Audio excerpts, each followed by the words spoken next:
you're living, so I don't know why I went into that. Okay. Okay. Hi, welcome to the Vergas Show. I'm Sherry Hansen. Thanks for joining me again. I'm back here with Don Crozier, who's inviting me into his home, his and Marie's, and so thank you, Don. We're talking about his days up in Alaska, and last week, if you watched the show, how you went up there that first time, and you and your lovely wife Marie got married up there. You came back to Minnesota, spent about 14 years here, so you had some family. What was it like when you said to your family, we're heading back up to Alaska, Don? Well, in 64 March, there was a huge earthquake in Alaska. It destroyed a lot of the country. Some of the main street in Anchorage sank 12 feet, and just wrecked the buildings. And Valdez was wiped clear off the map by tsunami, and it destroyed a lot of roads and stuff. So there was a lot of work to be done there to repair everything, put it back together. And my sister came home. Your sister seems to be the instigator here. She is. Well, by now they'd homesteaded a place on the Kenai Peninsula, by a little town called the Ninilchik. And she said there was a lot of work, again, to be done. And they were building a new road right past their place. So she said, you ought to come back up here again come spring. Well, we thought about it and talked it over. And it was hard to take the kids, out of school all that good stuff. But when school was out that spring, we decided we'd go back to Alaska again. So we did.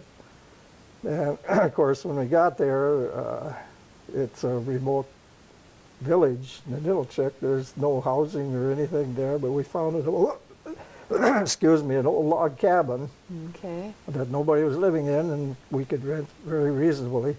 I would imagine. Yeah. So there was no running water. The water ran out. There was a sink in the kitchen where the water would drain out, but there's no water running in. And of course, the bathroom was outside. Like they used to be. Your wife loved you very much. Oh yeah, didn't she? she really enjoyed that place. And to get water, there was a spring behind the log cabin about 100 feet or so back in the woods, a nice fresh spring. That's where we hauled the water from. The kids enjoyed going down there and getting water and all that monkey work. Well, when fall came, I got a job, of course, right away there, driving a heavy earth-moving equipment. And when fall came and school started, we figured, well, now what do we do? They had a school there, and we started the kids in school. They got along just fine, just loved it, And came fall, and everything started freezing up. Of course, the work came to a halt. Yeah. So we packed everything up and headed back for Minnesota again. I said, well, we're going south for the winter again. Okay. Got back here, put the kids back in school, and the teacher said, boy, they haven't lost a thing. They're ahead of us. So that worked out very well. And the next spring, of course, when the work started, we got a call, and back we went to Alaska. And the funny part of this is, the contractor that had the job there, the road job, was the same contractor I'd worked for back in 1949. Really? Yeah, the same company. And we were along just fine, and then we stayed with that contractor for many years. So what were you actually, you were repairing roads? Yeah, we were building roads, sometimes new grades, sometimes repairing the old grade and repaving the roads. I finally went to work with the paving crew. They had several crews working in Alaska. One was a dirt crew, they did the dirt work. One was a paving crew, they did all the paving. And we did roads all over the state. We worked in southeast Alaska, built a lot of airports in Wrangell and Cordova and Ketchikan, Petersburg, all those towns. In Wrangell, the kids had a lot of fun there, swimming in the ocean and fishing. Oh, that was They'd right fish on right the off the docks there, and catch big halibut and salmon. What an experience. We canned salmon and halibut, brought a lot of it home in the fall, So you would go up every spring and spend until freeze up and then come back. Right. How many years did you do that? Until 1970. Wow. And then from 1970, I spent 7 years on building the pipeline. On building the pipeline. Yeah. Okay.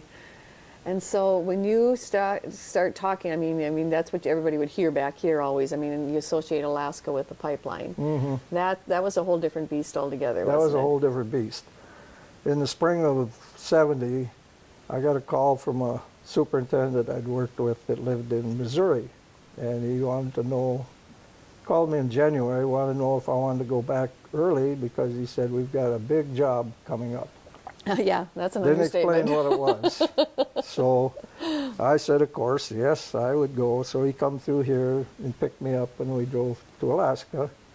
And when we got there, we found out there was the beginning of the pipeline, and the pipeline construction had been segmented into, I think, 5 different contractors. Each one had a different section of it because it's 800 miles long, see. Mm. We had the section from the Yukon River north to Adigan Pass. And we had to go start to build some temporary camps in there so we could get people in there. There are no roads. See, the road ends 70 miles north of Fairbanks, but they sent a crew out to build a snow road. What's that? Well, it's just packed snow. You pack snow down like if you'd go across the field here and blade snow up into a pile and smooth it out. When it gets 50, 60 below, it freezes like a rock, and you can drive heavy equipment over it, you know. You know, it's kind of like what's going on right now here in Minnesota, isn't it? Just about. Just about. Okay, so you built a snow road. So they sent a small crew out early in the year, and a lot of contractors were vying for the work up there, and they built a snow road that went up through Bettles, Alaska, and over through Anatuvik Pass, which is a little native village, to get to Prudhoe Bay. But our road would start at Bettles, east of Bettles, about 35 miles, and go north to Adigan Pass. That was where the pipeline was going to run. So we sent a small crew out to build this snow road, and after they had it past what I called 4 corners, because the road split there. One went to Bettles, one north to where we were, and then it went back to Fairbanks, and the other one down toward Prospect Creek to the east, where we'd build our first permanent camp. And so they sent us out to start our first temporary camp, was so-called. We had a truck and a van.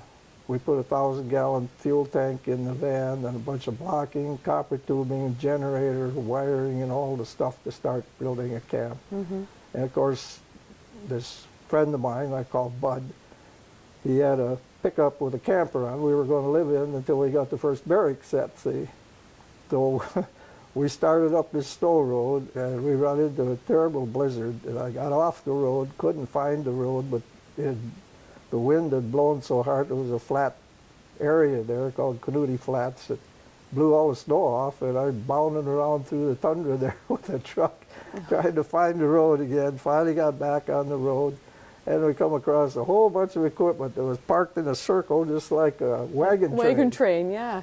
And in the center of it, they had a trailer, a big 40-foot long trailer with a kitchen on one end and a barracks on the other end. And they had been ferrying those equipment up to Prudhoe Bay and broke down, and they'd circled them out and made a kind of a tent over the middle part where they were working on that equipment trying to get it fixed. They'd been over 20-some days waiting for parts and stuff. Oh my goodness.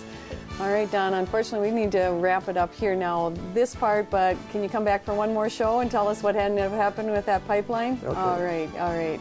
You stay tuned and make sure that you check in next week then, and so we hear about the final pipeline that Don worked on up in Alaska. So you have a good day in Vergas.